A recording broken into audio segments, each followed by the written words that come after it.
My name is Colin and I'm Emeritus Professor of Economics at the University of Surrey in Guildford. The book which I've edited is about climate change, and it's really a challenge to people you might call activists about climate change. That is, people who believe that the world is facing some very drastic problems because of climate change which is man-made through the emission of so-called greenhouse gases, and want therefore to pursue an activist policy of centralised government and international organisation action.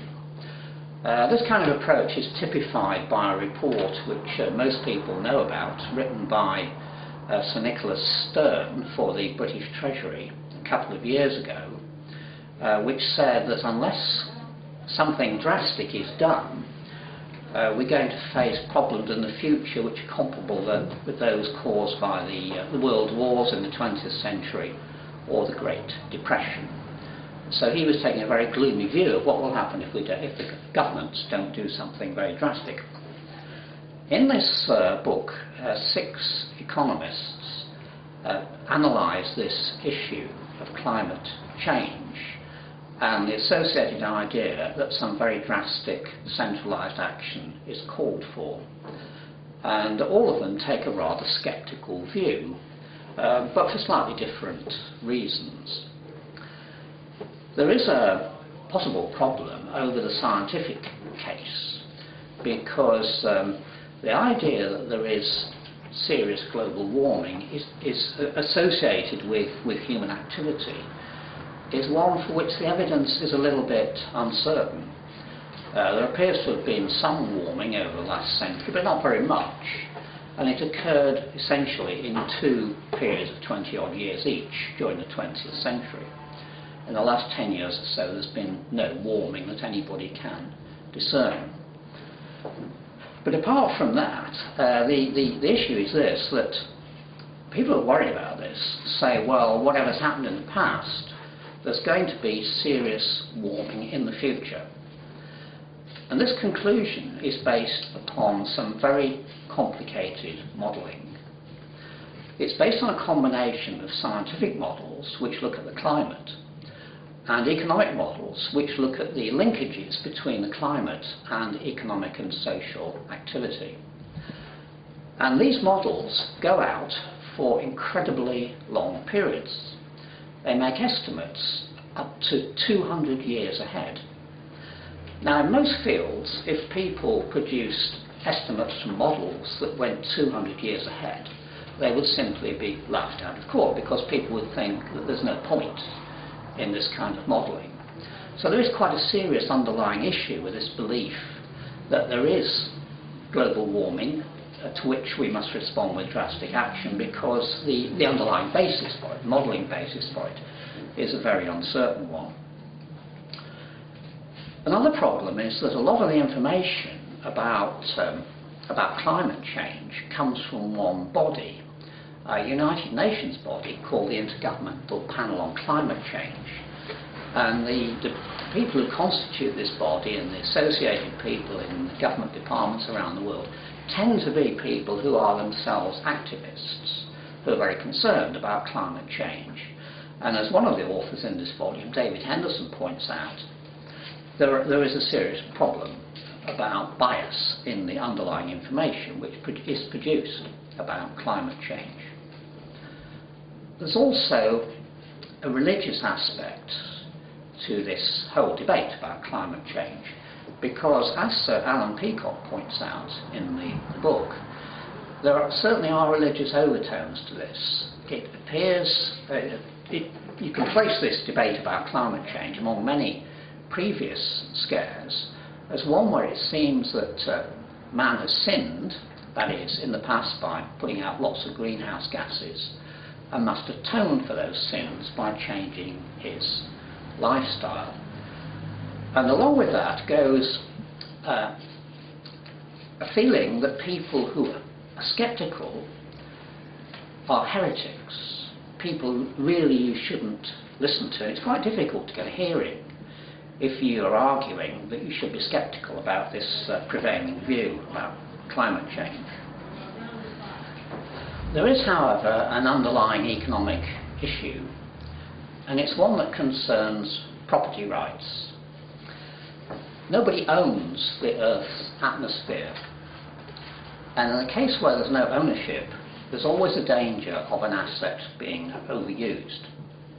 And in this case, the problem is that because there's nobody to charge for the use of the Earth's atmosphere, people may unduly pollute it and use it as a sink for waste. It's a factor of production which they can use for free. And the argument therefore goes that because of this, which is a kind of market failure, you need to do something about climate change to stop this overuse of the environment, people putting out more greenhouse gases than they should.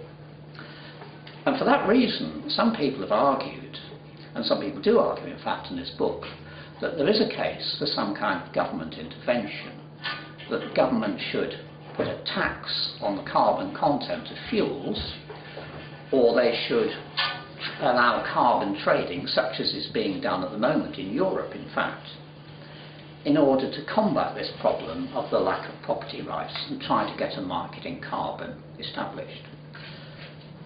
There is a certain amount of debate among economists with free market views about this issue, and it comes out in this book. Some people support the idea of a low-level carbon tax or possibly carbon trading. But the opposite point of view is that governments actually don't know, they don't have enough information to be able to impose a carbon tax at anything like the quotes correct level. Nor do they know, if they were to embark on carbon trading, what quantities should be traded. And so there's an absence of information, which means that carbon taxes or carbon trading are very unlikely to work efficiently, and in fact will simply involve more government intervention in the market. And if you hold to that point of view, what you would go on to say, I think, is that even though there are no property rights in the Earth's atmosphere, it may all work out through the market anyway. Because if consumers really are concerned about an issue such as global warming, the way they will behave is to demand green goods and services. And of course we can see in the marketing of many goods and services these days that green claims are made, and many of them may be exaggerated or false or whatever, but it is happening in the market. And in a sense the market is therefore already beginning to adjust to the prospect of some warming. And people who hold to this point of view would also go on to say, I think, that the advantage of leaving this to the market is that you can't be sure that warming will forever appear to be the issue. It's only about 30 years, in fact, since people were very concerned about global cooling, and that was the consensus. And the advantage of leaving adjustment to the market is that adjustment will actually take place. And if the fear of warming is replaced by the fear of cooling, the market can adjust. And the types of goods and services that people demand will change. So the general message of this book is that one ought to be sceptical both about the case that warming is occurring, and secondly about the argument that in order to deal with it, drastic centralised action is necessary. And it's also another point which is made, which is really extremely important, is that there is a danger in centralised action, which is not often pointed out, which is that it's going to encroach on human freedom. The more we decide that we need centralised action to correct for this supposed threat of global warming, the more we're going to encroach on what would otherwise have been voluntary action, and so there is, as it were, an external effect of the centralised action.